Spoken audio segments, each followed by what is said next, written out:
ከእንግዲህ በቃ እጅህን መልስ። ሁለተኛ ሳሙኤል ምዕራፍ 24 ከቁጥር 16 ላይ ምን ማማረው በዚህ ቃል ነው። ለዚህ ታላቅ ጉባኤ ተማሪው መሆን የማይገባኝ ለዚህ ታላቅ ገዳም እንደ ደሃነቴና እንደወራዳነቴ እንዳላችሁ ሆኜ መከታተል የማይገባኝ የመንጋው እረኛ የበጎች ጠባቂ ሆኜ እንድቆም ያደረገኝ አምላክ የምናገረውን ምስጢሩንም ገልጾ አሁንም ለዚህ ታላቅ ጉባኤ የሚሆን ትምህርት እንድሰጥ ምስጢሩን ይግለጽልኝ። እንግዲህስ በቃ እጅህን መልስ።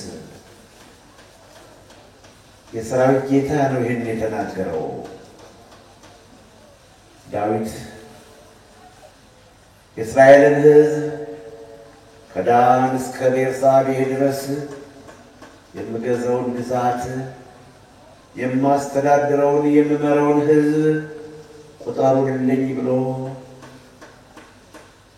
መሳፍንቶችንና መኳንንቶችን ላከ። ኢዮአብ የሰራዊቱ መሪ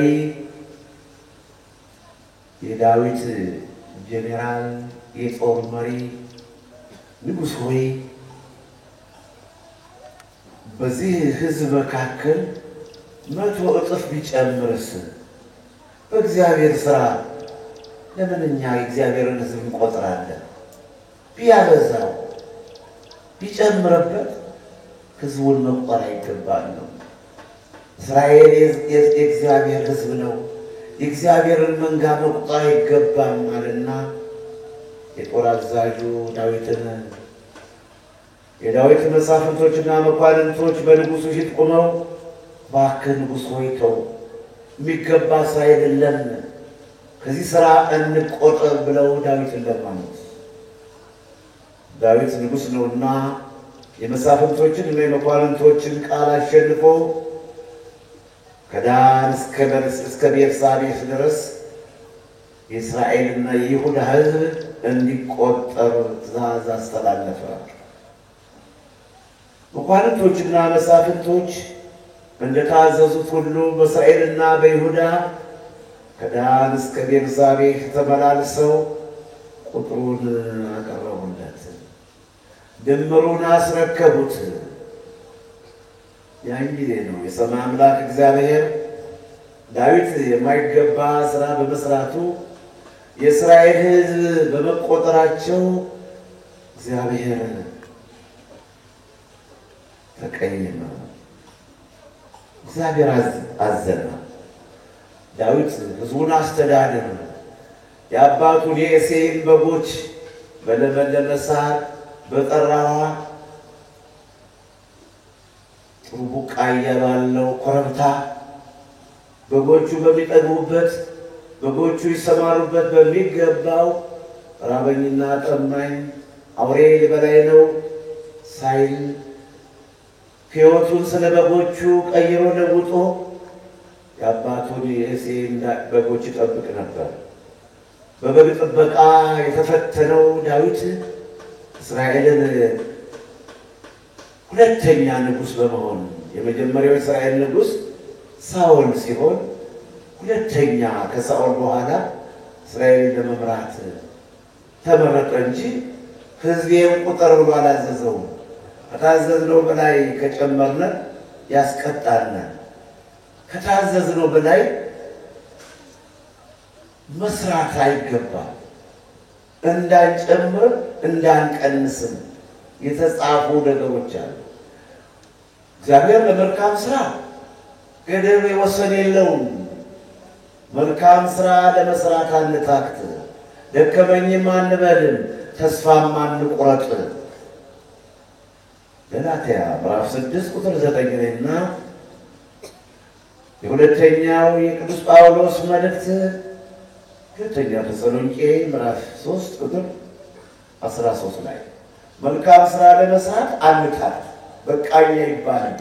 ደከመኝም አንበል፣ እረፍት በመቃብር ይጠብቀናል። መልካም ለሰሩም ደግሞ ክቡር ሞቱ ለጻድቅ በቅድመ እግዚአብሔር። የጻድቅ ሰው ሞት በእግዚአብሔር ዘንድ የከበረ ነው። ሰፊ እረፍት ይጠብቃቸዋል እግዚአብሔር አገልጋዮች። በመዝሙር 115 ቁጥር 3 ላይ በእግዚአብሔር ስም የሚሞቱትን በጌታ ስም የሚሞቱትን የዘላለም እረፍት ያገኙ ዘንድ ስራቸው ይከተላቸዋል፣ ስራቸው ይቀድማቸዋል። በተቀበሉት ግፍና መከራ በደረሰባቸው ችግርና ረሃብ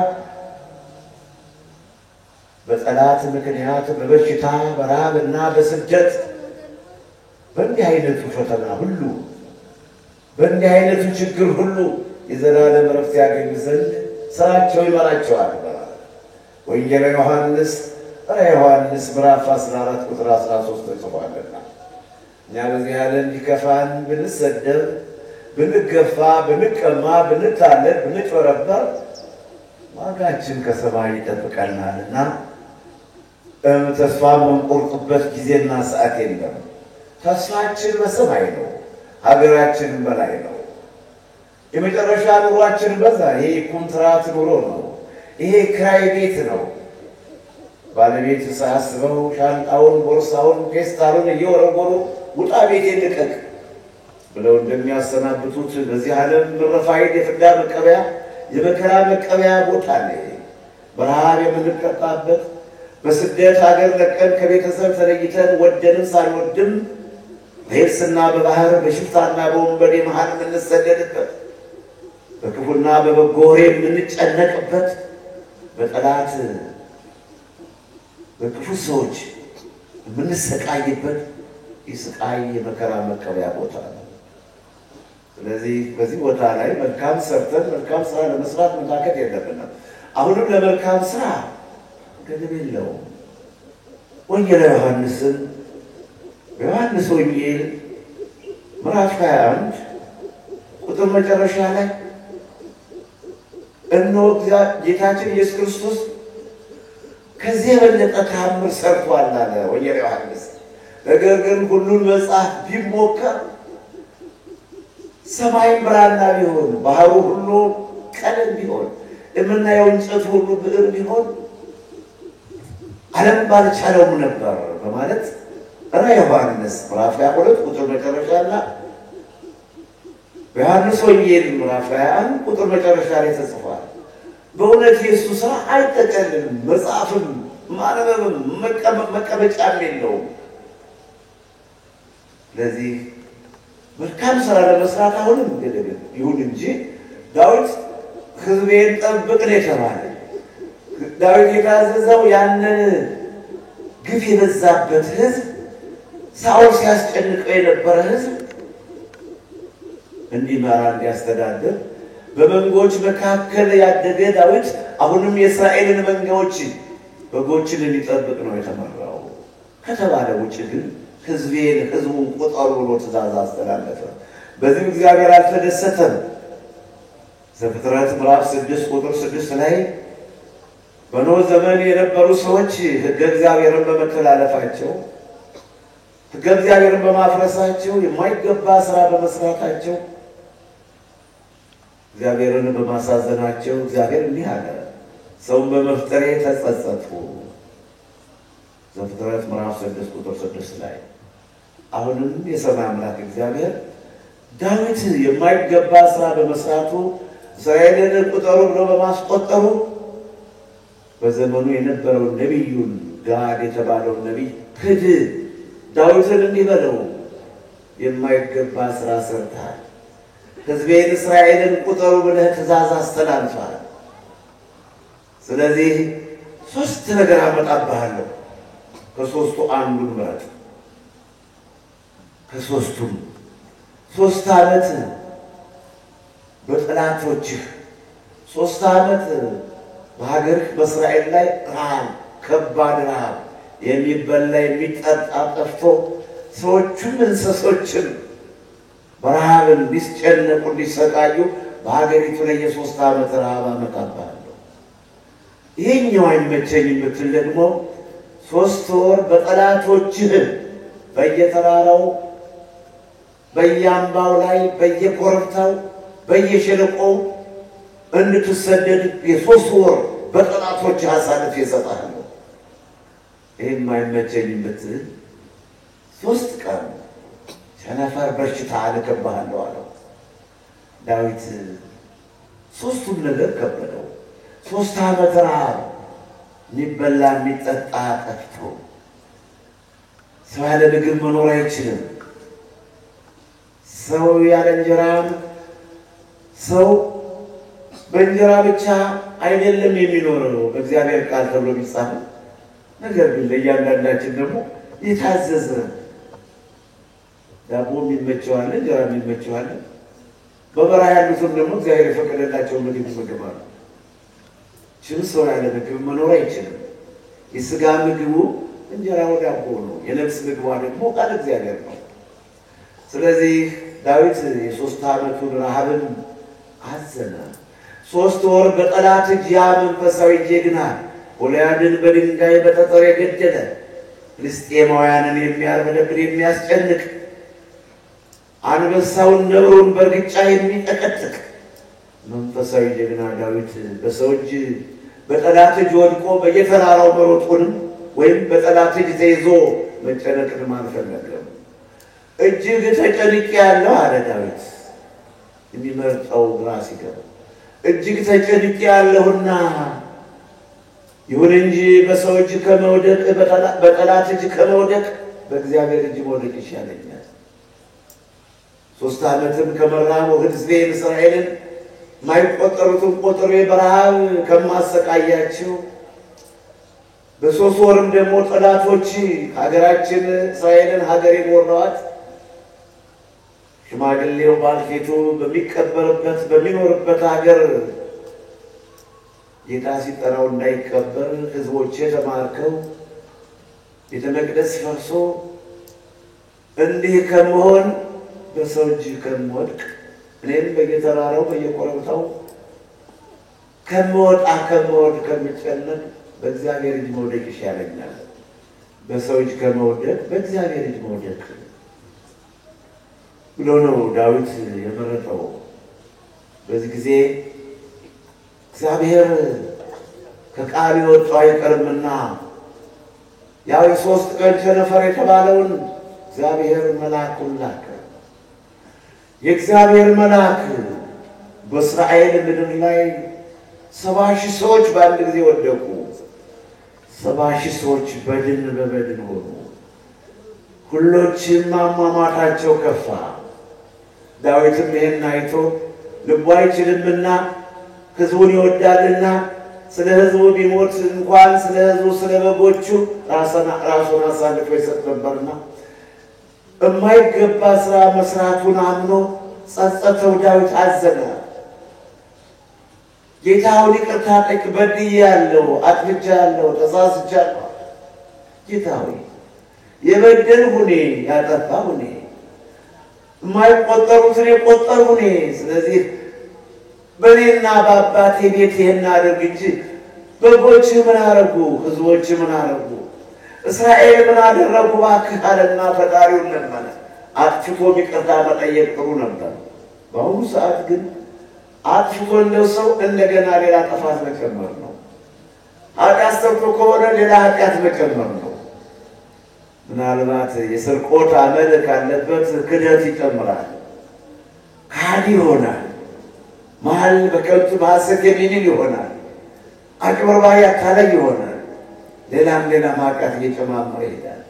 ከዚህም ለማምለጥ ወይም ምድን መስሎት ወደ ጠንቋይ ይሄዳል፣ እያሰፋው ይሄዳል። አትዳን ያለው ሰው ምንጭ ነው። ከኃጢአት ላይ ኃጢአት እየጨመረ ለሚሄድ ዳዊት ግን ተጸጸተ። በድያለሁ ፈጣሪ ሆይ የማይገባ ስራ ሰርቻለሁ፣ ማረኝ፣ ይቅር በለኝ። ይቅርታህ ሰፊ ነው፣ ምሕረትህም ቸርነትህ ሁሉን ቻይ ካህል አምላክ ነው ብሎ ዳዊት ፈጣሪውን ለመነ።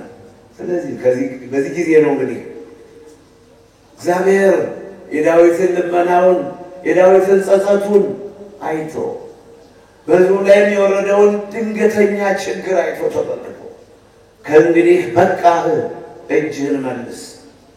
ሁለተኛ ሳሙኤል ምዕራፍ 24 ከቁጥር 16 ላይ ከእንግዲህ በቃ እጅህን መልስ። በሀገራችን በኢትዮጵያ በዓለማችን በዓለም ዙሪያ ይህን በዘመናችን እንደ ድላችን ሆኖ አባቶች እናቶች በሰላም እንደየድላቸው አለፉ። የኔና የናንተ ድል ደግሞ ከዚህ በፊትም እንኳን ወደር የሌለው ወደፊትም ቢሆን ይሆናል ተብሎ የማይታሰብ እንዲህ አይነት የማይታይ ጠላት እንዲህ አይነት ክፉ መቅሰፍት ጥሎብን የዓለም መንግስታት የዓለም የሕክምና ባለሙያዎች የዓለም ጠበብቶች መድኃኒት በመስራት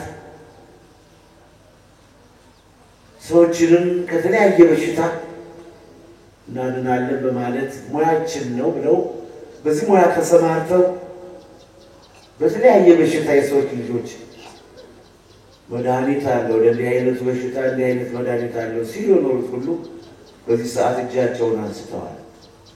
ይህ በሽታ መድኃኒት የለውም። ከዚህ በሽታ መዳን የሚቻለው ርቀትን መጠበቅ ነው። ከዚህ በሽታ መዳን የሚቻለው ከትንፋሽና ከንክኪ ራስን መጠበቅ ነው። በተረፈ ግን የሚያመውን ያምኛል፣ የሚወስደውን ይወስዳል ተብሎ ከዓለም በዓለም ላይ የሰው ልጆችን የብዙ ሰዎችን ነፍስ ያጠፋ ብዙ ሰዎችን ሀዘንተኛ ያደረገ ብዙዎችንም ደግሞ በበሽታ የቀጣ ሌሎችንም ለመያዝ የሚምዘገዘግና በፍጥነት ላይ የሚገኝ ክፉ በሽታ። ስለዚህ ነው ይህን ርዕስ የመረጥኩት። የሰማይ አምላክ እግዚአብሔር ዳዊት ኃጢአቴን በድያለሁ ተሳስቻለሁ ስላለ ጥፋቴን አጥፍቻለሁ ለጥፋቱ ስላመነ ከእንግዲህ በቃ እጅህን መልስ አለው። ያንን በእስራኤል ምድር ላይ የተመዘገዘገ የሚፈጀውን መልአክ 70,000 ሰዎች በአንድ ጊዜ ሲያረግፍ እጅህን መልስ ይበቃል ብሎታል። አሁን ግን አንደኛ ምንም ይህንን ክፉ በሽታ የማይደነግጡበት ሰዎች እንመለከታለን። ምን እንደሆነ ምንም ባይገባኝም ለራሴ የሚሆን እንደ በሽታ ሕዝብ ጨረሰ። በአንድ ቀን 1800 2000 በአንድ ቀን 800 500 እንደየሀገሪቱ ማለስና ማለት እንደ ሕዝቡ ብዛት በአሜሪካና በጣሊያን በእንግሊዝ ይህን ያህል ሰው ሞተ ሲባልና በአንድ ጊዜም 50,000 40,000 ወይም 10,000 ሰው ተያዘ ሲባል እየሰማን እንዲህ በድፍረት መመላለስ ቢቻልስ ምን ሸሸግበት ጓዳ እምንሾልክበት ቀዳዳ እናገኝም እንጂ በእውነት ከዚህ ቀን ለማምለጥ ከዛው ማያይዞ ነገሩ ሁሉ ደስ የማይል ነው። ባለንበት ሰዓት በሽታውን ብቻ ሳይሆን ድህነቱን የተለያየ ችግር በየግላችን አለ። ቢቻልስ ደብቁን ብለን ዋሻው ደብቀን ተራራው ጋርደን ብለን በተደበቅን ነበር። ካለዛም እኮ እንደ ሰው በሀገር በየሥራ ዘርፋችን በከተማም ያለው በከተማ በገጠርም ያለው በገጠር በእርሻው በግብርናው በንግዱ በተለያየ ሥራ ዘርፍ እየተመላለስን ራስን ጠብቆ ከዚህ ቀን ማውጣት ከዚህ ቀን ማለፍ ከደህና ቀን ደርሶ ማለፍ አይቀርምና ሁሉም ሲያት በመድረክ ላይ ቁመን ለመመስከር እንደ ኖህ እንደ አባታችን ኖህ እኮ የሰማይ መስኮት ሲከፈት የምድር ቀላይ ሲፈነዳ መርከብ አዘጋጀ፣ መሸሸጊያ አዘጋጀ፣ መደበቂያ አዘጋጀ። ከዛ የጥፋት ውሃ ለማምለጥ ቅድመ ዝግጅት አስቀድሞ ዝግጅቱን አካሄደ። ይሄ ነው እውቀት ማለት፣ ይሄ ነው ትምህርት ማለት፣ ይሄ ነው ብልህነት ማለት፣ ይሄ ነው። ዝም ብሎ እኔ ብለን የሚሉት ባዶ ነው። በኃይልም አይደለም የእግዚአብሔር ኃይል አይቃወመውም ኃይል አይቋቋመውምና ከቃሉ ወጣን ሊመልስ የለም ከቃሉ ወጣውን ነገር ይቅርታ መጠየቅ ማሬ ማለት ማንባት መንበርከክ እጅን ወደ ሰማይ መዘርጋት ወደሱ መጮህ ብቻ ነው መድኃኒቱ ከዚህ በሽታ የዓለም ጠበብቶች መድኃኒት የለውም ርቀትን መጠበቅ ከትንፋሽ መራራቅ ብለው አስተላልፈዋል ሰምተናል በሀገራችንም በመንግስትም ሆነ በቤተ ክህነት ተላልፈዋል ሰምተናል ይሄም ደግሞ ደግሜም ብለው ቀድሞውም አያቶቻችን ወላጆቻችን ነፍሳቸውን ይማርና ነግረውናል በዘመናቸው የደረሰውንና ከዛም በፊት የደረሰውን በሀገር ወረርሽኝ የእንስሳት የሰው ወረርሽኝ ሲመጣ እንዲሁ የታመመውን ሰፈር በሽታ የገባበትን ሰፈር ያልታመሙ ሰዎች ቤታቸውን የሞቀ ቤታቸውን ሀብት ንብረታቸውን ከብቶቻቸውን ነድተው ያ በሽታ ከምድር ገጽ እስኪጠፋ ያመመውን አሞ የሚወስደውን ወስዶ በሞት በሽታው እስኪጠፋ ድረስ ለበሽታው መጥፊያ ወራትን ከዳኑ በሽተኞች ከዳኑ በኋላ ገመም ካሉ ከተሻላቸው በኋላ ከእንግዲህ ወዳ አይኖርም በማለት ቀሳ ሰርተው ከሜዳ ወይም ከተራራ ከበሽተኞች ርቀው ከቀን እንደሚደርሱ እኔም በነበርኩበት ዘመን እችም እድሜ ሆና ወረርሽኝ መጥቶ በየቀበሌው በየደብሩ 5-6 ሰው ሲከበር የኔም እድሜ ሆና ይቻለው 2-3 ጊዜ ይቻለው ቀድሞም ደግሞ አባቶችና እናቶች ሰምተናል አሁን ብቻ የመጣ ነገር አይደለም ሰው ኃጢአት ይሰራል በኃጢአቱ ደግሞ እግዚአብሔር የኃጢአቱን ዋጋ የኃጢአቱን ደሞዝ የኃጢአት ደሞዝ ሞት ነው ተብሎ ተጽፏልና የኃጢአት ደሞዝ ሞት ስለሆነ በሽታውን አለመግባባቱን እርስ በርስ መናከሱን እግዚአብሔር ሳይሆን ክፉ ስራችን ይልክብናል መልካም ብንሰራ መልካም ነገር እናገኛለን መልካም ነገር ብናደርግ መልካም ነገር እናገኛለን ኃጢአት ከሰራን ግን ውጤቱ በኖህ ዘመን የነበሩ ሰዎች ኃጢአት በመስራታቸው እንኳን ሰዎች ኃጢአት የሰሩት በዛን ዘመን የነበሩ በበረሃ ያሉ አራዊቶች በሜዳ ያሉ እንስሳዎች በሰማይ ያሉ ወፎች ሁሉ አልቀዋል አሁንም ኃጢአት በሰራን ቁጥር እግዚአብሔር ሳኦልን በማንገሴ ተጸጽቻለሁ አለ በአንደኛ ሳሙኤል ምዕራፍ 15 ቁጥር 10 እና 11 ወይም ቁጥር 23 ላይ ከመሥዋዕት ይልቅ መታዘዝ ይበልጣል ሳኦል ለምን አድርጊ የተባልከውን አላደረክም አማሌቃውያንን በጎችን በሮችን ላሞችን ጨርስ ንጉሱንም ይደል ብዬ ነበር አንተ ግን ንጉሱን ማርከህ መጣ ሻኛ ያላቸውንና ላት ያላቸውን በጎችና በሬዎች ማርከህ መጣ የታዘዝከውን አልፈጸምክም ስለዚህ ሳኦልን በማንገሴ ተጸጽቻለሁ ብሏል ከታዘዝነው በላይ ይሄን አድርግ መታዘዝ ከመሥዋዕት ይበልጣል ተብሎ ተጽፏልና በራሳችን አካሄድ ብንሄድ ጉዳትን የሚጠብቀን እንዲህ አይነት ቃል ኪዳን አለ ወገኖች ስጋ የለበሳችሁ ሰው የሆናችሁ ሁሉ ቋንቋውን ለምዳችሁት በዚህ ቋንቋ መግባባት ከቻልን አንስቶ ግዴታ ይህን ነገር በስራ ላይ መዋል ይገባችኋል ካላዋላችሁት ከመቀጣት ወደ ኋላ ነው ቅጣቱም ደግሞ እለት የሚፈጸም ቅጣት አለ ነገ የሚሆን ቅጣት አለ በሳምንት በወር በመንፈቅ የሚሆን አለ እንደገና ወይም ደግሞ ረዘም ላለ ጊዜ ከፊታችሁ ላይ ቆሞ የሚጠብቃችሁ ቅጣት አለ አንድ አይነት አይደለም ከዚህ ላይ አሁን ሁላችንም ተሰብስበን ብንበድል እግዚአብሔር ብናሳዝነው ለአንዱ ዛሬ ይቀጣል ለአንዱ ነገ ለአንዱ ሳምንት አንድ አይነት አይደለም ሁላችንም ባንለ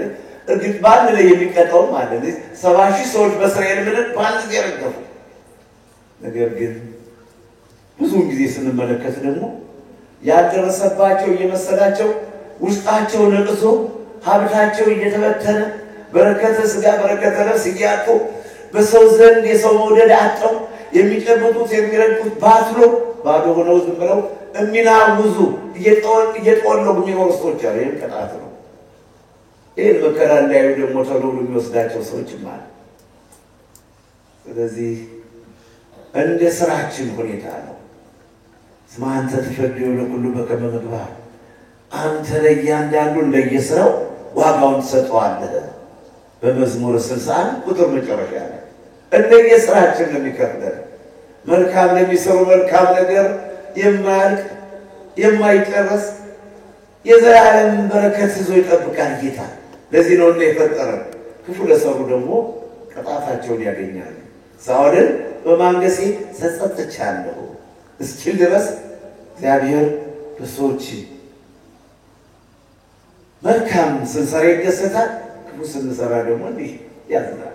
በእውነት ወላጆች ልጆቻችሁ መልካም ሲያስቡ፣ ሲስማሙ፣ ሲፋቀሩ ቤቱ እንዴት በረከት ይሆናል። ባልና ሚስት ሲስማሙ ቤቱ እንዴት እንጀራው እንዴት የሞሰው እንጀራ እንዴት ይበረከታል። የቦታው እህል እንዴት ይበረከታል። ጠብ ሲመጣ ግን የሞሰው እንጀራም አይጣፍጥም፣ በረከትም አይሆንም። ሲበላም ደግሞ አይስማማም። ትንቢተ ኢዮኤል ምዕራፍ 2 ቁጥር 13 እና 14 ላይ ቁጥር 12 ብንለው መልካም ነው። ጾሙም እየመጣ ስለሆነ ከእንግዲህ ይላል ነቢዩ ኢዮኤል፣ ከእንግዲህስ በጾም በልቅሶና በዋይታ ወደ እኔ ተመለሱ፣ ልባችሁን እንጂ ልብሳችሁን አትቅደዱ። የድሮ ሰዎች ሲያዝኑ ሲተክዙ ልብሳቸውን ይቀዱ ነበር። ኢዮብ በጎች አለቁ ሲባል፣ ግመሎች ጠፉ ሲባል፣ በሬዎችና አህዮች እንዲሁ 10 ልጆቹን በታላቅ ወንድማቸው ቤት ሕንፃው ተደርምሶ በላቸው ሲባል ኢዮብ ልብሱን ቀደደ። እንደዚህ ነው የድሮ ሰዎች አሳዛኝ ነገር ሲሰሙ፣ አስደንጋይ ነገር ሲሰሙ ልብሳቸውን ይቀዳሉ።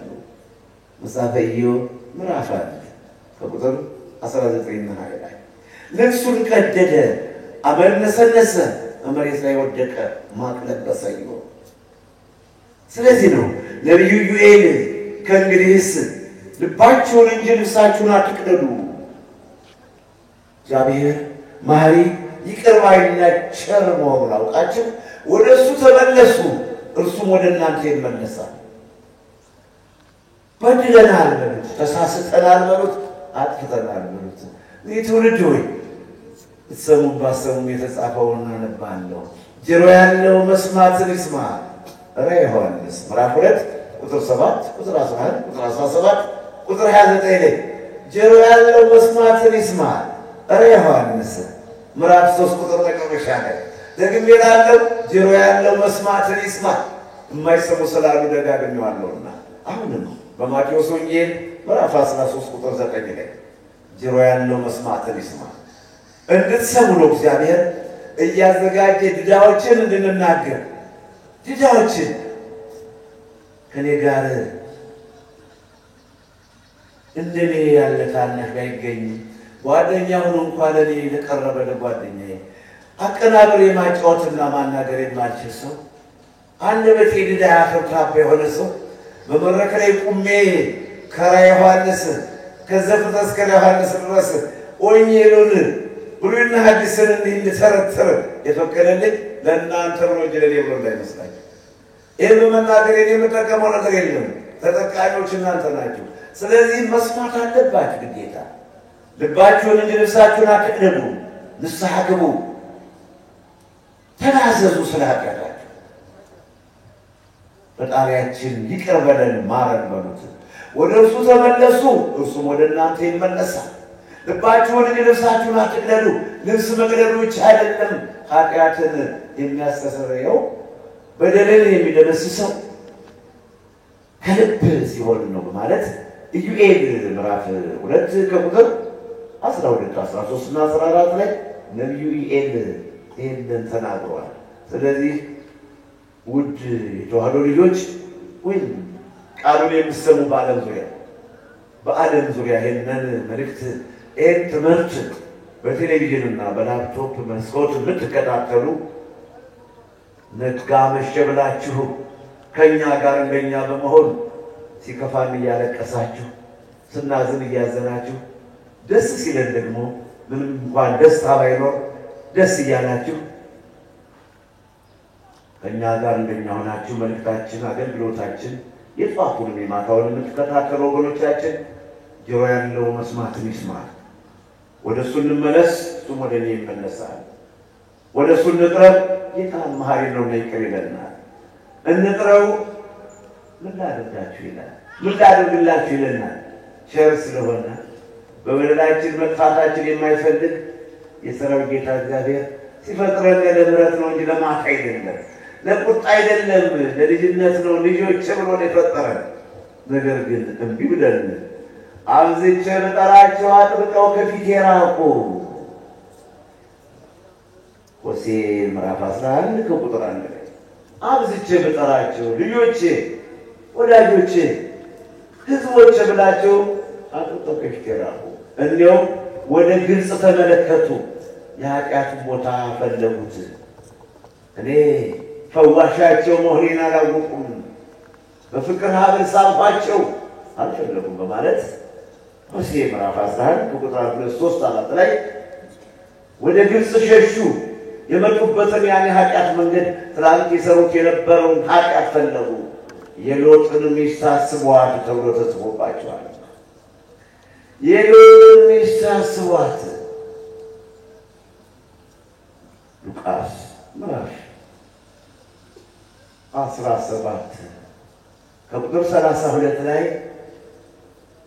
ወንጌላዊ ሉቃስ በወንጌለ መንግሥት እንደጻፈው ስለ ነገረ ምጽአቱ ስለ ዓለም ፍጻሜ ጌታ መድኃኒዓለም ኢየሱስ ክርስቶስ ካስተማረ በኋላ ስለ ኖኅም አነሳ። በኖኅ ዘመን የተደረገውን ይበሉ ይጠጡና ይለብሱ ቤት ይሰሩ ነበር።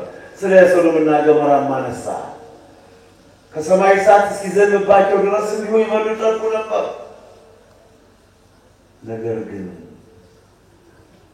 ሁሉም ነገር አለፈና በሰዶምና በገሞራ እሳቱ ዘነበ። በኖኅ ጊዜ ውሃው ግን የሎጥን ሚስት አስቧት። ዞር ብላ ባየች ጊዜ ድንጋይ ሆና ቀርታለች። እናንተም እንዲህ እየተማራችሁ ትሰሩት ወደ ነበረው ኃጢአት አትመለሱ፣ ይበቃችኋል። ወደ ጠንቋይ የምትሄዱት እዚህ ውስጥ አሁን ብዙዎች ጠንቋይ ያለ ደስ ይላል። ድሮ በረጅሙ ከጠዋት እስከ ማታ ድረስ ወግሸት ለንስሐ ብቻ ብሎ የሚመጣው ሕዝብ ለጸበል ብቻ ሳይሆን ለንስሐ ብቻ አገር አቋርጠው እንደ ልባቸው እንዲናገሩ ምስጢር ይሰማል ያን ምስጢር ይወጣብኛል ሳይሉ በማላውቃቸው አባትና ደግሞ በባይታዊ ምስጢር አያወጡም ብለው በማመን ከምስራቅ ከምዕራብ ከሰሜን ከደቡብ እየመጡ 3-4 ሰልፍ አድርገን ነበር ለንስሐ ብቻ ቁጭ እየሞሉ። ያን ጊዜ ስጠይቅ ሁሉም መቼም ተማሪው ለትምህርቱ ባለትዳሩ ሚስቴ ምን አይነት ሚስት ናት ባሌ እያላችሁ ለትምህርቱም ለንግዱም ለእርሻውም ወደ ጠንቋይ ያለ ደስ የለም። ገበሬ ሆኖ ደንበር ያልገፋ ሰው እስካሁን ንስሐ ሲገቡ ደንበር ያልገፋ ሰው ደግሞ ሰዎችም ሆኖ ወደ ጠንቋይ ያለ ጥቂቶች ናቸው። ደንበር ያልገፉ ሰዎችም ጥቂቶች ናቸው። ይሳሱና ደንበሯን ይገፋሉ። ይሳሱና ደንበሯን ለማይበለው 2-3 ክንድ ከስንዝር መሬት ብቻ እየጠበቀቻቸው የለበሱትን አውጀሪ ፍጁታ ሳያውቁ ደንበር ይገፋሉ። እናንተም እንጂ ሁሉን የሚያውቅ ሁሉን የሚችል የለመኑትን የማይነሳ የነገሩትን የማይረሳ የሚሳነው ነገር የሌለ ጌታ እያለ ለራሱ የማያውቀውን ጠንቋይ ተጠይቃላችሁ። እምነቱ ጸበሉ እያለ በቅጠልና በሰንበት ታመናላችሁ። ናዲያ ነበር ጠንቋይ አልሄድኩም የሚሉ ጥቂቶች ብቻ ደንበር ያልገፉም እንዲሁ ስለሆነ ስለዚህ ንስሐ ግቡ። ጥሩ ዕድል ገጥሟችኋል። አዲያም ዮርዳኖስ ወንጌል ቅዱስ ገብርኤል አንድነት ገዳም መጥቶ በዚህ በውስጡ የተመላለሰ ብቻ አይደለም ስሙን የጠራም እኩል ነው፣ እንዲያውም ይመጣል። ባለመምጣታችሁ ባህር ማዶ ያላችሁ ወገኖቻችን ወንጌልን ሳንረግጠው ለማየት ወንጌልን ሳንመላለስ ለማየት በጸበሉ ሳንጠመቅ ለመሆን ብቻ ሆኖ ተጠምቄያለሁ፣ በውስጡ ተመላልሻለሁ፣ ተራራውን አብሬ ቆፍሬ ተራራውን ዝቅ ሸለቆውን ከፍ ከሚደረገው የበረከት ስራ አብሬ ሰርቻለሁ ለማለት ካልሆነ በቀር መምጣት ባለመቻላችሁ የምትመጡበት ህጋዊ ወረቀት የሌላችሁና መሳፈሪያ ትራንስፖርት ያጣችሁ በበሽታ በችግር በተለያየ ምክንያት መምጣት ያልቻላችሁ ሰዎች እንደመጣችሁ ምሕረቱ ቸርነቱ እንደሚጎበኛችሁ አትጠራጠሩ። ስለዚህ ነው ወንጌል አዲያ ዮርዳኖስ ወንጌል ቅዱስ ገብርኤል አንደኛው ገና እኔም ከዚህ ቁም ያለው አውሮፓ ያለው አሜሪካ ያለሽው አውስትራሊያ ያላችሁት ምን አለ ስሙን ጥሩት። ሰለሞን አባታችን ቤተ መቅደሱን ሰርቶ ከጨረሰ ከፈጸመ በኋላ በአንደኛ ነገሥት ምዕራፍ 8 ቁጥር 22 እስከ 54 ድረስ አለውት እነሆ መስዋዕት የሚሆኑትን በጎች አዘጋጅቶ የእስራኤልን ሕዝብ ከፊቱ አቁሞ ተንበርክኮ እጁን ወደ ሰማይ ዘርግቶ ይጸልይ ነበርና ጸሎቱ ምን ነበር? ጌታ ሆይ እነሆ ሳይገባኝ በአባቴ በዳዊት ዙፋን ካስቀመጥኸኝ ሳይገባኝም ወርቁን ብሩንና እንጨቱን አዘጋጅቶ የከበረ ድንጋይ አዘጋጅቶ ቤተ መቅደስ ግን እሰራለሁ ሲል የለም የረፍት ሰው የሆነ አንተ የምትወልደው የረፍት ሰው ዘመኑ ሁሉ ጦርነት የሌለበት ሰለሞን የሚባል ልጅ ትወልዳለህ፣ እሱም ቤተ መቅደስ ይሰራል፣ አንተ ብዙ ደም አፍስሰሃል ብለህ አባቴ ዳዊት ሊሰራው የነበረው ቤተ መቅደስ እኔ እንድሰራው ፈቅደህ አሁንም እነሆ ቤተ መቅደሱን ሰርቼ በፊትህ ለመቆም ከበቃሁ ነው ያለው ሰለሞን ሲጸልይ ጸሎቱን። ምናልባት አለ በከንት በሰው ቸነፈር እንደዚህ እልቂት የሰው እልቂት ቢመጣ ኮቪድ-19 በአሁኑ ሰዓት እንዲሁ እጁን ዘርግቶ እንደሚዘገዘግበት በዓለም ላይ በሽታ ቢመጣ አቤቱ ስምህን ጠርተው በዚህ በማደሪያ በቤተ መቅደስ ስምህን ጠርተው በእውነት የወንጌል ቅዱስ ገብርኤል ለማለት ነው ሰለሞን በእስራኤል በኢየሩሳሌም የተሰራው ቤተ መቅደስ ስምህን ጠርተው ቢለምኑህ ፈጥነህ ስማ፣ ዓይንህን ወደኛ አድርግልን፣ ጆሮህንም ክፈትልን፣ ለልመናችንን መልስ ስጠን፣ በሽታውን አርቀው፣ እጅህን አንሳ በለው፣ እጅህን መልስ ይበቃሃል በለው። የሰለሞን ልመና ጦርነቱ ነው። በጦር ሜዳ ሆኖ ባህር ማዶ ቢሆን ሀገር ውስጥ ቢለምኑህ አሁንም የወንጌል ቅዱስ ገብርኤል ለማለት እነሆ በማደሪያ በቤተ መቅደስህ ስምህን ሊጠሩት አለ በሰማው ቤተ መቅደስ ጌታ ሆይ አምላከ ዳዊት የአባቴ ዳዊት አምላክ ፈጥነህ በጦር ሜዳ ያሉትን ሕዝቦችን ስማቸዋል። በስደት በማዕበል የሚንገላቱ በሽፍታ እየወደቁ ረሃብ ያሰደዳቸው ጠላት የማረካቸው ቢኖሩ አለ በተሰደዱበት ሀገር በምርኮ ሀገር ሆኖ አሁንም ቢሆን በኢየሩሳሌም ያለውን ቤትህን ማደሪያ ቤተ መቅደሱን በዚህ በቤተ መቅደስ ስምህን ቢጠሩ ፈጥነህ ወደ ሀገራቸው መልሳቸው፣ ከምርኮ መልሳቸው፣ ጠላቶቻቸውን እግራቸው በታይ ጣልላቸው እያለ ሰለሞን እኔ እናንተ ይጸልያል። እንግዲህ መለስ ላድርገውና በወንጌል ቅዱስ ገብርኤል ተበለ የሰለሞንን ጸሎት ከነገርኳችሁ አዲያም ዮርዳኖስ ወንጌል ቅዱስ ገብርኤል አንድነት ገዳም ነው። አውስትራሊያ፣ አሜሪካ፣ አውሮፓ ባህር ዙሪያ በዓለም ዙሪያ ታመው ሆስፒታል ተቸግረው በረሃብና በችግር ጠላት ከቧቸው ከሽፍታ ወድቀው ማዕበሉ እያንገላታቸው ሞገዱ እየገፋቸው አውሎ ነፋሱ እየመታቸው ወጀቡ እያስጨነቃቸው አዲያም ዮርዳኖስ ወንጌል ቅዱስ ገብርኤል አምላክ ቅዱስ ገብርኤል ነው የሚጠሩት ፈጥኖ ይደርስላቸዋል። እኔም ከዚህ ያለሁት በግል ቦና ብለምነው ባህር ማዶ ነው የወንጌል ቅዱስ ገብርኤል ይሉት ፈጥኖ ይደርስላቸዋል። ምንም ጥርጥር መምጣት መልካም ነው። በከመ ሰማየ ከማወሬ ነብዩ ዳዊት እንደሰማን አየን በመዝሙር 47 ቁጥር 8 ላይ እንደሰማን አየን። አዲያም ዮርዳኖስ ወንጌል ቅዱስ ገብርኤል አንድነት ገዳም ለ500 ዓመት ጠፍቶ በዚህ በተራራው ስንመላለስ ልክ ነው ያ ቤተ መቅደስ ነበር ገዳም ነበር እየተባለ እንደ ተረት ሰምተናል።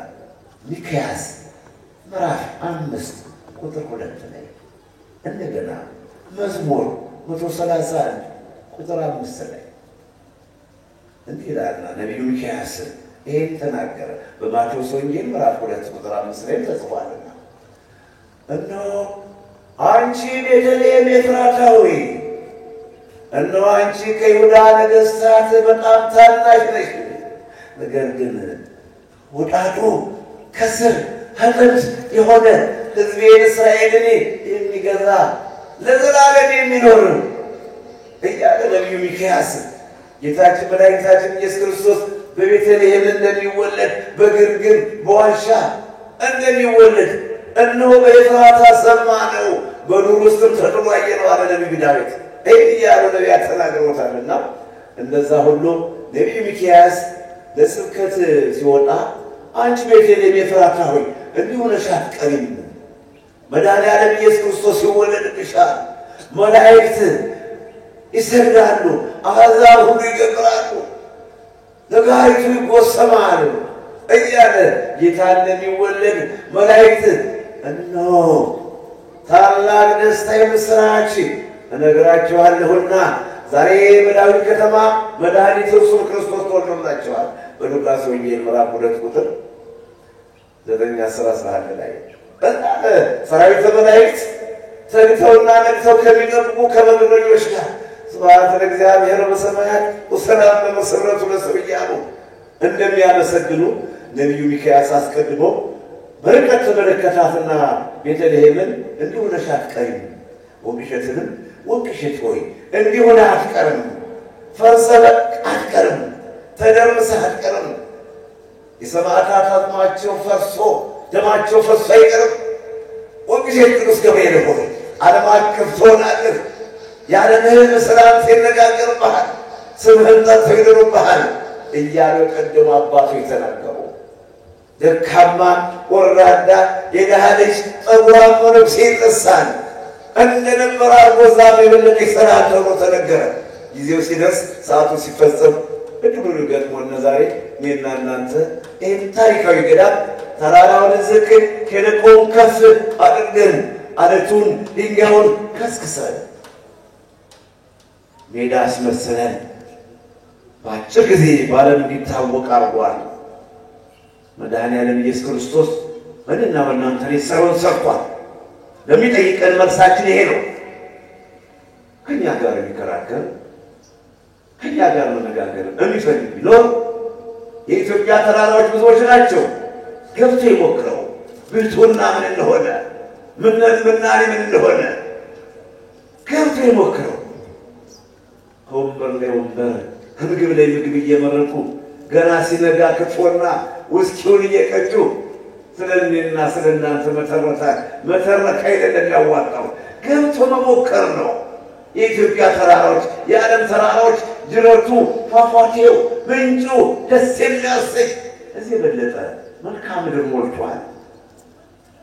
ስለዚህ በባዶ ተራራ ላይ የተሰራው ስራ አነጋጋሪ ሆኖ ዛሬ ህዝብን ከሚያነጋግር ይልቅ ገብቶ መሞከር ነው።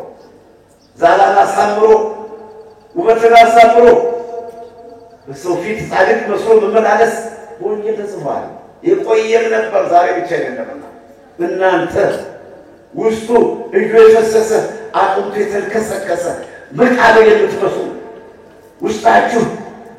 ውስጣችሁ ግን በኃጢአት በስርቆት በዝሙት በንፍገት በስስት የተሞላ ውጫችሁ ጻድቅ መስላችሁ የምትታዩ እያለ ጌታችን መድኃኒታችን ኢየሱስ ክርስቶስ በማቴዎስ ወንጌል ምዕራፍ 23 ከቁጥር 24 ላይ እናንተ ትንኝን የምታጠሩ ግመልን የምትውጡ እያለ ተናግሮታል። እንዳልዘረዝ ጊዜ ያቀርብኛልና እንግዲህ ይበቃል፣ እጅን መልስ። ርዕሳችን ይሄ ነው። ሁለተኛ ሳሙኤል ምዕራፍ 24 ቁጥር 16 ላይ ከእንግዲህ ይበቃል፣ እጅን መልስ። ርዕሳችን ይሄ ነው። አሁንም በቃችሁ ይበለን፣ ይበቃችኋል ይበለን። ይሰማና ይሄን መቅሰፍት ይሄን በሽታ ከመረገጥ ያጥፋልና በእውነት ከብዶናል ለእኛ ለድሆች። እኛም በዚህ በገዳማችን ብቻችን አሁን እሱን አምነን ያለን ሰዎች እዚህ ኑሯችን ላይ በሽታ ተጨምሮ እዚህ ኑሯችን ላይ ጎርፉ ዝናቡ በእውነት ቅራት እንደሚያደርግ ገበሬ ቅራት እንደሚያደርግ ከብትረኛ ከብት ጠባቂ ከታች በጥልጣሉ ላይ ጎርፉ ይሄድበታል፣ በላይ ዝናቡ ገሳው ደርሶ ይሄድበታል። ከብቶቹን ለምቶና ጠቅቶ እንደሚጠብቅ ከብትረኛ እሱን አምነን እዚህ ጫካ ውስጥ ወድቀን ወገኖቼ እንዴት የኛ ህይወት ደስ ያሰኛል! ክርስትናው ለገባው በእምነቱ ለጸና የኛ ህይወት እንዴት ደስ ያሰኛል! ሙሉ ህይወት ነው። በዚህ ኑሯችን ላይ ኃጢአት አትጨምሩበት። ይሄ ነው ብትሆና፣ ይሄ ነው ምናኔ፣ ይሄ ነው የአባቶቻችን ስራ። ማርዶ ክትፎ፣ ማርዶ ሻይና ቡና ነገር የኛ ህይወት ነው። ዛሬ እስከ 10 ሰዓት ነበር እዚህ ምን ላይ በእለተ ሰንበት እስከ 10 ሰዓት ስራ ሰንሰራ ነበር። በሽታው በተመለከተ ይሄን ገዳም እስካሁን ሊጠብቀን እስካሁን ምንም ችግር እንዳልደረሰብን ወደፊት በዚህ ሊቀጥልልን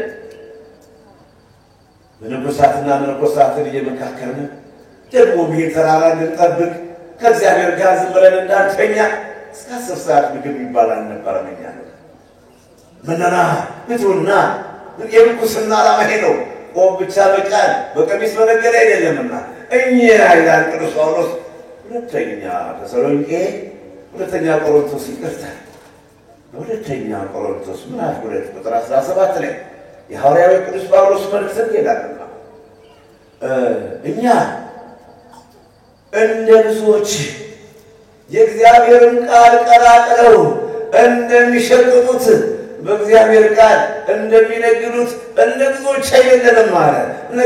ነገር ግን ከእግዚአብሔር እንደተላክነ እግዚአብሔር እንደፈቀደልን እግዚአብሔር እንዳዘዘን ማለት በኢየሱስ ክርስቶስ ፊት ስለ እግዚአብሔር እንናገራለን። ቅዱስ ወንጌል እንናገራለን። ልንነግድበት አይደለም። የውሎ አበጠየኳችሁ ወገኖቼ፣ ደሞዝ ጠየኳችሁ እንዴ? ከልጅነቴ ጀምሮ እጅ እኔንና ከኔ ጋር ያሉትን ለመርዳት እግዚአብሔር ባርኳታል። እጅ እኔንና ከኔ ጋር ያሉትን ተመግባለች እስካሁን ባለው ሁኔታ። ለዚህ ደግሞ እግዚአብሔር ያውቀልናል። እኛ የማንንም ስጡን አለመንም ቃጭራራ እንኳን የውሎ አበላት ጠየቅንም ደሞዝ እንኳን ተገቢ ነው። የሚሰራ ሁሉ ደሞዝ ይገባዋል ተብሎ ተጽፏል። ሉቃስ ምዕራፍ 10 ቁጥር 7 ላይ እኛ ደሞዝ ማጠየቅንም ከተወለድኩ አንስቶ እንዲሁ በእግዚአብሔር ፈቃድ በቸርነቱ እመላለሳለሁ። እሱም እምንበላው እምንለብሰው አላሳጣንምና ይህን ሁሉ ያደረገልን አምላካችን እየተመሰገነ ይሁን። በሁለተኛ ነገሥት ምዕራፍ 19 ቁጥር 35 ላይ እና ሁለተኛ ዜና መዋዕል ምዕራፍ 32 ቁጥር 31 ላይ እንዲህ አይነት ቃል ተነግሯልና በሰናክሬም ዘመን ሰናክሬም በእስራኤል ላይ የዛቻ ቃል አስተላለፈ። እነሆ በዘመኑ የነበረውን ሕዝቅያስንም ፈከረበት። ይህ ብቻ አልበቃውም፣ እግዚአብሔርንም ደግሞ እስኪ የሚያድናችሁ አምላክ ያለው አለ። እኔ የአሕዛብ ነገሥታት የአሕዛብ አማልክት ሁሉ ከኔ አላመለጡም። አሕዛብን ሁሉ ወረድኩኝ፣ አሕዛብን ሁሉ ያስኩኝ፣ አማልክቶቻቸው ከእጄ አላዳኗቸው። እግዚአብሔር የምትሉ እስኪያድናችሁ እንደሆነ አለና በሕዝቅያስም በንጉሡ በጻድቁ ሕዝቅያስ በእግዚአብሔርም አፉን ከፈተ፣ ፈከረ። እግዚአብሔርም ሕዝቅያስም ልብሱን ቀደደ፣ ማቅ ለበሰ፣ አመድ ነሰነሰ። በዘመኑ የነበረው ኢሳይያስም እንዲሁ ወደ ፈጣሪው ጸለየ። እግዚአብሔር የኢሳይያስን ጸሎት የሕዝቅያስን እንባና ጩኸት ተመለከተና በአንድ ጊዜ እግዚአብሔር መልአኩን ሰደደው። 185,000 ሰዎች ከሰናክሬም ሰራዊት በድን ሆነው ሲወድቁ ሰናክሬም ብቻውን ቀረ። ሰናክሬም ብቻውን ሲቀር ወደ ሀገሩ ሄደ። ከመስጊዱ ገብቶ ሲሰድ ልጆቹ ሰራዊቱን የት ጥለህ መጣህ አሉት። እሱም ባዶውን መሄዱን ነገራቸው። የገዛ ልጆቹ ሰናክሬምን ከዛው በሰይፍ ቆርጠውታልና እንዲህ እግዚአብሔር አምላክ የሚያጠፉትን ይቀጣል፣ ይቅርታ የሚጠይቁትን ደግሞ እጅህን አንሳ፣ እጅህን መልስ ይበቃል ይላል። የሐዋርያት ሥራ ምዕራፍ 12 ቁጥር 23 ላይ ሄሮድስ ሕዝቡ ሲያደገግግለት የንግግሩን ማማር ተሰሚነቱን አየና እግዚአብሔርን አቃለለ። ያን ጊዜ እግዚአብሔር መልአኩን ላከ። እግዚአብሔር አምላካችን መልአኩን ሰደደ። የእግዚአብሔር መልአክ ቀሰፈው፣ መታው፣ የገዛ ሥጋውን እየነከሰ ሞቷል። ሄሮድስ እግዚአብሔርን ስላቃለለ ለእግዚአብሔር የሚሰጠውን የአምላክነቱን ክብር ስላልሰጠ ጌታ ሆይ በወንበር ያስቀመጥከኝ በእስራኤል ላይ ያነገስከኝ ክብር ተመስገን ብሎ ክብር ባለመስጠቱ ስጋውን እየበላ ሞቷልና እንግዲህ ይቅርታ የሚጠይቁትን እጅህን አንሳ ብሎ በእውነት ማሪና ይቅር ባይ ቸርነቱን ይገልጻል። እምቢ ላሉት ደግሞ እንዲህ በድን በበድን እንዲሆኑና አሟሟታቸው እንዲከፋ ያደርጋል።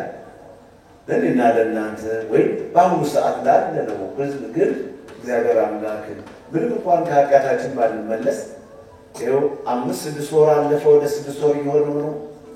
ኮቪድ-19 ከውጭ ሀገር ጀምሮ ሕዝብን በየዕለቱ ሟቾቹን ቁጥር እያበዛ የታማሚዎቹን ቁጥር እያበዛ እኛም አላወቅንበት በውጭ ሀገር ያሉትን ለጊዜው ዘጉ። ችግሩ ሲበዛባቸው ደግሞ ከፈታ አድርገው ሲሉ እንደገና በሽታው እየጸና እየጠነከረ ዛሬ ይህን ያህል ሞት ይህን ያህል ታመመ ብቻ መባል ሆኗል የእኛ መድኃኒት። ሌላ የሚያድንን ነገር አላገኘንም። ነገር ግን የዓለም ሕዝብ ሁሉ ነገሥታቱን፣ መኳንንቱን፣ መሳፍንቱን ሁሉም ማረን ጌታ ሆይ ብሎ ወደሱ ቢቀር ይቅርታው ከእሱ ዘንድ ነበር።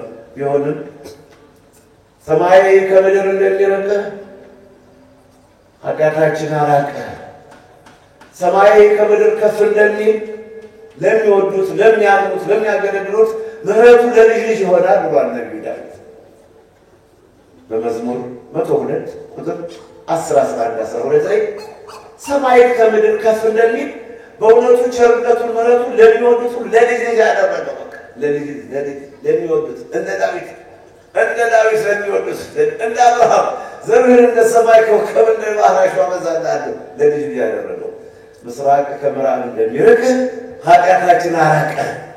ሥጋ መልበሳችን ደካማ መሆናችን ያውቃልና ተብሎ እንደተጻፈ በእውነት ይቅር ይበለን እግዚአብሔር አምላካችን በይቅርታው በቸርነቱ በምሕረቱ ይመልከተን። እንግዲህ ትምህርታችን ከእንግዲህስ ይበቃል ወይም ከእንግዲህስ በቃ እጅህን መልስ በሁለተኛ ሳሙኤል ምዕራፍ 24 ምዕራፍ መጨረሻ ቁጥር 17 ላይ በተጻፈው ርዕስ ነው። ይህን መቅሰፍት፣ ይህን በሽታ፣ ይህን ክፉ ቀሳፊ ክፉ ደዌ ከምድረ ገጽ ያጥፋልና ለታመሙትም ደግሞ እንደ ተራ ጉንፋን ያርግልና ያልተያዝነውን ደግሞ እግዚአብሔር በቃችሁ ብሎ ይህን በሽታ በቃ እጅን መልስ ብሎ ከምድረ ገጽ ያጥፋልና የሞቱትን ወገኖቻችንን ነፍሳቸውን በገነት ያሳርፍልን። አሜን። ያስተማረን የመከረን የገሰጸን አምላክ የተመሰገነ ይሁን። አባታችን ሆይ በሰማያት የምትኖር ስምህ ይቀደስ፣ መንግሥትህ ትምጣ፣ ፈቃድህ በሰማይ እንደሆነች እንዲሁም በምድር ትሁን። የዕለት እንጀራችንን ስጠን ዛሬ፣ በደላችንን ይቅር በለን እኛም የበደሉንን ይቅር እንደምንል፣ አቤቱ ወደ ፈተና አታግባን ከክፉ ሁሉ አድነን እንጂ መንግሥት ያንተ ናትና ኃይል፣ ክብር፣ ምስጋና ለዘላለሙ አሜን። በእመቤታችን ቅድስት ድንግል ማርያም ሆይ በመልአኩ በቅዱስ ገብርኤል ሰላምታ ሰላም እንልሻለን። በሐሳብሽ ድንግል ነሽ፣ በሥጋሽም ድንግል ነሽ። የአሸናፊ እግዚአብሔር እናት ሆይ ሰላምታ ይገባሻል። ከሴቶች ሁሉ ተለይተሽ አንቺ የተባረክሽ ነሽ፣ የማኅፀንሽ ፍሬ ኢየሱስ ክርስቶስ